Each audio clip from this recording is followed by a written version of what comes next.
बच्चों को खड़ी हरकत की पहचान कैसे कराएं और खड़ी हरकत को कैसे पढ़ते हैं और खड़ी हरकत की पहचान क्या है। ठीक है, तो इसके बारे में आज हम सीखेंगे बच्चों को बोर्ड के ऊपर खड़ी हरकत की पहचान कैसे करानी है। ठीक है, अगर मैं आपसे पूछूं कि ये क्या है तो आप कहेंगे ये अलिफ है।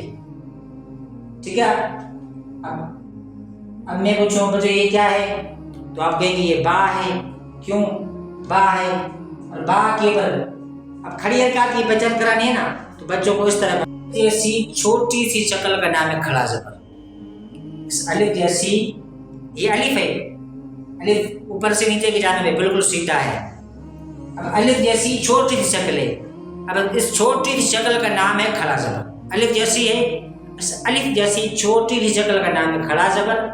इस अलिफ जैसी छोटी सी शक्ल को कहते हैं खड़ा जबर, ये है खड़ा जबर। इस तरह बच्चों को याद करानी है खड़ा जबर।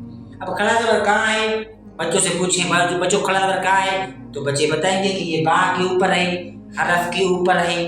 तो बच्चों को कहेंगे याद रखो बच्चों, खड़ा जबर हमेशा हरफ के ऊपर होता है।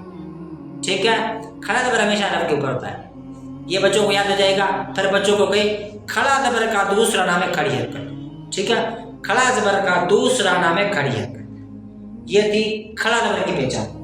अब दूसरा बार लिखें, उसके ऊपर खड़ा जबर डालें। बच्चों ये क्या है खड़ा जबर, ये क्या है खड़ा जबर, कहाँ है हरफ के ऊपर है। देखो बच्चे मैंने खड़ा जबर को ऊपर से उठाकर नीचे लगा दिया है। अब इसका नाम खड़ा जबर नहीं रहा, बल्कि इसका नाम है खड़ी जेर। इसको कहते हैं खड़ी जेर, ये है खड़ी जेर। क्यों? पहले हरफ के ऊपर थी तो ये खड़ा जबर थी, अब नीचे आ गई तो ये खड़ी जेर बन गई। क्योंकि खड़ी जेर है, जेर हमेशा हरफ के नीचे होती है। अब बच्चों से पूछें कि बच्चों खड़ी जेर कहाँ है, तो बच्चे खुद बताएंगे कि बच्चों खड़ी जेर हरफ के नीचे है। तो बच्चों को याद करें, याद रखो बच्चों, खड़ी जेर हमेशा हरफ के नीचे होती है। ठीक है, खड़ी जेर हमेशा हरफ के नीचे होती है और खड़ी जेर का दूसरा नाम है खड़ी हरकत। ठीक है, खड़ी जेर का दूसरा नाम है खड़ी हरकत। इस तरह खड़ी जेर की पहचान भी हो जाएगी। अब पढ़ते हैं आगे।